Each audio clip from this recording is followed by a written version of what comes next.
Bismillahirrahmanirrahim. Assalamu alaikum dear students. I am your English teacher Khalid Hussain. आज हम 8 दिसंबर 2020 new 9th के लिए English के लेक्चर में पास्ट परफेक्ट टेंस को डिस्कस करेंगे। तो बेटा सबसे पहले किसी भी टेंस को करने से पहले उसकी पहचान या उनका इंट्रोडक्शन करना ज़रूरी होता है।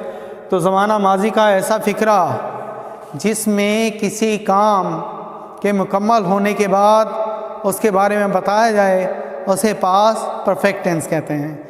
फ़र्ज़ करें आप ख़त लिख रहे थे, जैसा ही आपका ख़त ख़त्म हुआ तो आप क्या कहेंगे? मैं ख़त लिख चुका था। या आप खाना खा रहे थे, जैसे ही आपका खाना ख़त्म होगा तो आप कहेंगे मैंने खाना खा लिया था या मैं खाना खा चुका था। इसकी पहचान भी बेटा दो तरीक़ों से होती है, एक लफ्ज़ ने के साथ और दूसरा ने के बग़ैर। पहले हम ने के बग़ैर को डिस्कस कर लेते हैं। ऐसे फ़िक्रात जिसमें लफ्ज़ ने का ज़िक्र ना हो तो उनके आखिर में चुका था, चुकी थी, चुके थे वग़ैरह आएगा। मसलन मैं खाना खा चुका था, मैं ख़त लिख चुका था या मैं नहा चुका था। इसी तरह लफ्ज़ ने के साथ जो सेंटेंसेस आते हैं उनके आखिर में लिया था, ली थी, लिए थे या दिया था, दी थी, दिए थे वगैरह का जिक्र आता है। जैसे मैंने ख़त लिख लिया था, मैंने नाश्ता कर लिया था, मैंने नहा लिया था वगैरह वगैरह। जी बेटा, इसके बाद हम इसके स्ट्रक्चर की तरफ आते हैं। तो बेटा इसका स्ट्रक्चर यानी सेंटेंस बनाने का जो तरीक़ाकार, जो मेथड होता है वो मुलाहिज़ा कीजिए। सबसे पहले आप सब्जेक्ट लिखेंगे, सब्जेक्ट के बाद आप हेड, और हेड के बाद थर्ड फॉर्म ऑफ वर्ब और उसके बाद ऑब्जेक्ट लिखेंगे। इसी तरह नेगेटिव सेंटेंसेस में आप सब्जेक्ट के बाद हेड के बाद नॉट का इजाफा कर देंगे। हेड के साथ किसका इजाफा करेंगे बेटा? नॉट का इजाफा करेंगे और थर्ड फॉर्म ऑफ वर्ब इस्तेमाल करेंगे और ऑब्जेक्ट इस्तेमाल करेंगे। इसी तरह इंटेरोगेटिव सेंटेंसेस के लिए यानी सवालिया जुमलों के लिए आप सेंटेंस के शुरू में हेड लगाएंगे, यानी सब्जेक्ट से पहले आप हेड का इस्तेमाल करेंगे, उसके बाद सब्जेक्ट लिखेंगे, फिर थर्ड फॉर्म ऑफ वर्ब लिखेंगे, उसके बाद ऑब्जेक्ट लिखेंगे। इसी तरह बाद सेंटेंसेस जो है वो व्हेन, वाई, वेयर वाले भी इंटेरोगेटिव होते हैं। तो आप उन अल्फाज को यानी व्हेन, वाई, वेयर, हाउ वगैरह को आप सब्जेक्ट से सेंटेंस के शुरू में लिखेंगे, उसके बाद हेड के बाद सब्जेक्ट, फिर वर्ब की थर्ड फॉर्म और फिर ऑब्जेक्ट। और अजीज़ तलबा, अक्सर आप लोग इंटेरोगेटिव सेंटेंसेस के आखिर में सवालिया निशान लगाना भूल जाते हैं। तो याद रखिए बेटा, इंटेरोगेटिव सेंटेंसेस में आप क्वेश्चन मार्क यानी सवालिया निशान ज़रूर लगाएंगे। जी बेटा, तो अब इनकी एग्जांपल्स को हम देखते हैं। एग्जांपल से पहले बेटा एक नोट में आपको बताना चाहूँगा,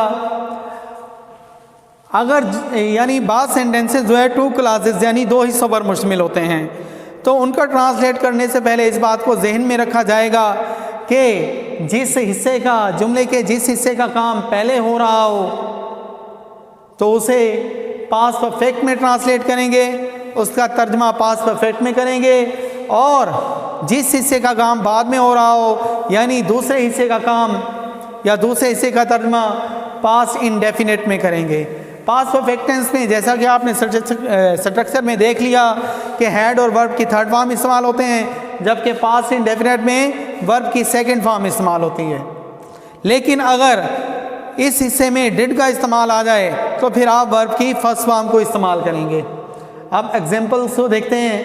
लड़कियां पहले ही गीत गा चुकी थीं। इसमें सब्जेक्ट देखिए, लड़कियां, द गर्ल्स हैड ऑलरेडी संग द सॉन्ग्स। पहले ही का जब भी जिक्र आएगा तो आप हैड के फ़ौरन बाद इसे पुट करेंगे, इसे यूज़ करेंगे। द गर्ल्स हैड ऑलरेडी संग दी सॉन्ग्स। जी, डॉक्टर के आने से पहले मरीज़ मर चुका था।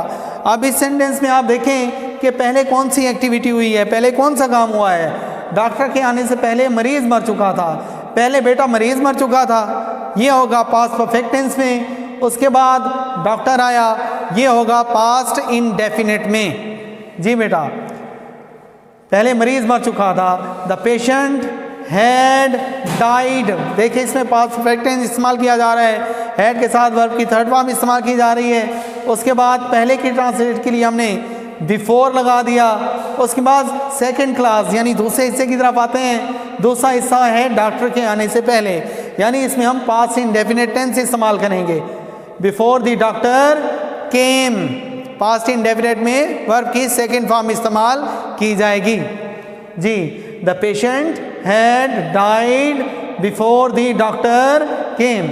जी, नेक्स्ट सेंटेंस है, दुकानदार ने कब से दुकान सजा रखी थी।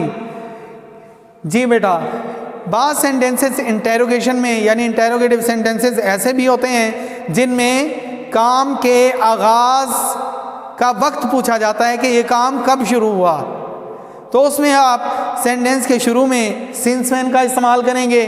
उसके बाद हैड, हैड के बाद सब्जेक्ट, सब्जेक्ट के बाद वर्ब की थर्ड फॉर्म और उसके बाद ऑब्जेक्ट। उसके बाद क्या करेंगे, ऑब्जेक्ट। जी बेटा, दुकानदार ने कब से दुकान सजा रखी थी। Since when had the shopkeeper decorated the shop. Since when had the shopkeeper decorated the shop. आपके जहन में बेटा एक और बात भी ज़रूर एक सवाल पैदा होगा कि सिंस जो है, सिंस या फॉर, वो तो परफेक्ट कंटिन्यूअस में होता है इस्तेमाल, लेकिन बेटा परफेक्ट टेंस में भी हम सिंस या फॉर का इस्तेमाल करते हैं। जी बेटा, इसके बाद हम आपकी बुक के पेज नंबर 100 पर दी गई एग्जाम्पल्स को सॉल्व करेंगे। क्योंकि ये आपका होमवर्क है तो मैं ज़रूरी समझता हूँ कि आपको ये एग्जाम्पल्स भी एक दफ़ा रीड करा दूँ। तो आप अपनी बुक का पेज नंबर 100 खोल लीजिए। हाँ जी, इस पर पहला सेंटेंस जो है, मेरे घर आने से पहले मेरा बेटा स्कूल जा चुका था। अब इसमें जो पहला काम हुआ वो है मेरा बेटा स्कूल जा चुका था, और दूसरा काम मेरे घर आने से पहले। जी, my son had gone to school before I came home. Second sentence देखिए, लड़कियां पहले ही गीत गा चुकी थी। द गर्ल्स हैड ऑलरेडी संग दी सॉन्ग्स। नंबर 3 पर देखिए, ग्राहक के आने से पहले धोबी कपड़े इस्त्री कर चुका था। The washerman had pressed the clothes before the customer came. इसमें पहले धोबी ने कपड़े इस्त्री किए और बाद में ग्राहक आया, लिहाजा ये वॉशरमैन वाले सेंटेंस का, इस क्लास का आप परफेक्ट टेंस में करेंगे और ग्राहक के आने का जिक्र जो है आप पास्ट इंडेफिनिट में करेंगे।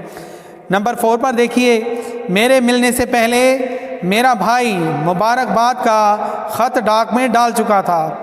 माई brother had posted the letter of congratulation before I met him. Sentence number 5 देखिए, रेफरी के सीटी बजाने से पहले टीमें मैदान में उतर चुकी थीं। The teams had reached the playground before the referee whistled. उसके बाद नंबर 6 पर जो एग्जाम्पल दी गई है उसे देखिए, इम्तहान शुरू होने से पहले तमाम उम्मीदवार कमरा इम्तहान में आ चुके थे।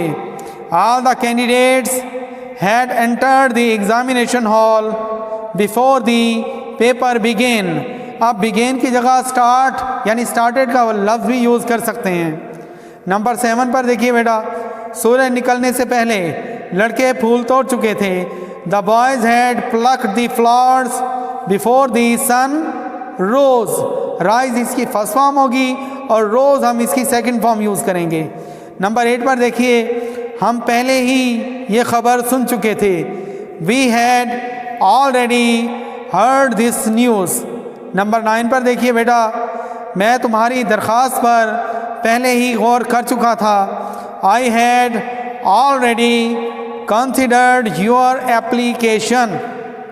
एग्जाम्पल नंबर 10 को देखिए बेटा, डाकिया दोपहर से पहले चिट्ठियाँ तकसीम कर चुका था। The postman had delivered the letter before noon. जी बेटा, तो ये था हमारा आज का लेक्चर। उम्मीद करता हूँ कि आपने इसे बखूबी समझ लिया होगा। इसके बावजूद भी आपके जहन में अगर किसी किस्म का कोई सवाल हो तो आप मेरे नंबर पर मुझसे रब्ता कर सकते हैं। इसके अलावा इन एग्जाम्पल्स को आप अपने होमवर्क वाले दस्ते पे लाजमी कीजिएगा ताकि आपकी प्रैक्टिस हो सके और आप इसे बेहतर तौर पर समझ सकें। Thank you.